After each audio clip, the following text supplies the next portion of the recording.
আসসালামু আলাইকুম। Master media টিভির দুপুরের খবরে আপনাদের সবাইকে স্বাগত জানাচ্ছি। আমি মারুফ খান রনি। প্রথমে জানিয়ে দিচ্ছি প্রধান সংবাদ শিরোনামগুলো। মিয়ানমার থেকে পালিয়ে বিজিবি ক্যাম্পে ৫৩ জনের আশ্রয়, গুলিবদ্ধ ১০ বাংলাদেশি সশস্ত্র বাহিনী। প্রধানকে বরখাস্ত করেছেন জেলেনস্কি। রাচিন উইলিয়ামসনের সেঞ্চুরিতে বড় সংগ্রহের পথে নিউজিল্যান্ড। শাহরুখ খান কি আসলেই ঢাকায় আসছেন?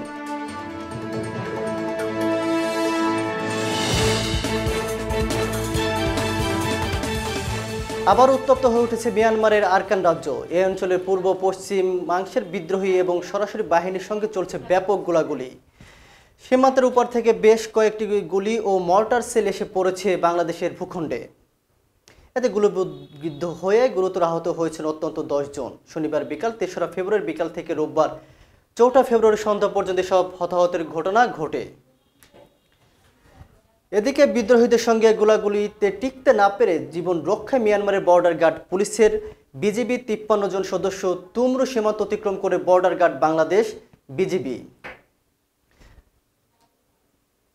এছাড়া সীমান্তে আরও ৩০ জনের অধিক বিজিবি সদস্য বাংলাদেশে অনুপ্রবেশ অপেক্ষায় রয়েছে বলে জানিয়েছেন স্থানীয়রা। বিস্তারিত ডেস্ক রিপোর্টে। প্রধানকে বরখাস্ত করেছেন জেলেনস্কি। ইউক্রেনের সশস্ত্র বাহিনীর প্রধান জেনারেল ভ্যালেরি জালুঝনিকে বরখাস্ত করার পরিকল্পনা করেছে ভলোদিমির জেলেনস্কির সরকার। ইতিমধ্যে বিষয়টি যুক্তরাষ্ট্রকে জানিয়েছে কিয়েভ। গত বছরের মাঝামাঝিতে ইউক্রেন রুশ বাহিনীর বিরুদ্ধে যে পাল্টা অভিযান শুরু করেছিল, কিয়েভ তাতে কাঙ্ক্ষিত সাফল্য পায়নি। এটি ছাড়াও বিভিন্ন বিষয়ে জেলেনস্কির সঙ্গে জেনারেল জালুঝনির মতানৈক্য চলছে। এর মধ্যে ইউক্রেনের শীর্ষ এই জেনারেলকে সরিয়ে দেওয়ার খবর শোনা যাচ্ছে। ইউক্রেনের প্রেসিডেন্ট কার্যালয়ে একটি সূত্র গতকাল শুক্রবার বলেছে, যুদ্ধের জন্য নতুন করে ৫ লাখ সেনা নিয়োগ দিতে চান জালুঝনি। কিন্তু জেলেনস্কি এর বিরুদ্ধে নিয়ে দুজনের মধ্যে বিরোধ চলছে। বিস্তারিত ডেস্ক রিপোর্টে। রাচিন উইলিয়ামসনের সেঞ্চুরিতে বড় সংগ্রহের পথে নিউজিল্যান্ড। উইলিয়ামসন ও রচিন রবীন্দ্র জোড়া সেঞ্চুরিতে দক্ষিণ আফ্রিকার বিপক্ষে সিরিজের টেস্টের প্রথম দিন নিজেদের করে নিয়েছে নিউজিল্যান্ড।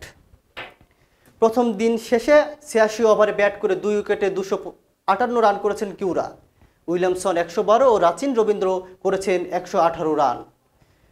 রোববার ৪টা ফেব্রুয়ারি মাউন্ট মুঙ্গেনে টস জিতে প্রথমে নিউজিল্যান্ডকে ব্যাটিংয়ে পাঠায় দক্ষিণ আফ্রিকা। দিনের দ্বিতীয় ওভারে নিজেদের প্রথম বলে নিউজিল্যান্ডকে ওপেনার ডেভিন কনওয়েকে শিকার করে রেকর্ড বয়ে জায়গা করে নেন অভিষেক হওয়া দক্ষিণ আফ্রিকার পেসার টিসেপো মোরিকো। টেস্ট ইতিমধ্যে ২৪তম বোলার হিসেবে অভিষেকের ম্যাচে প্রথম বলেই উইকেট নেওয়ার কীর্তি গড়েন মোরিকো। বিস্তারিত ডেস্ক রিপোর্টে। ঢাকায় আছেন বলিউড তারকা শাহরুখ খান। এমন একটি খবর ছড়িয়েছে কয়েকটি সংবাদ মাধ্যমে। অন্তর্শুভেজে চেয়ারম্যান স্বপন চৌধুরী বরাতে প্রকাশিত এইসব সংবাদের দাবি করেছেন, চলতি বছরের রাজধানী ঢাকায় আসছেন বলিউড বাদশাহ।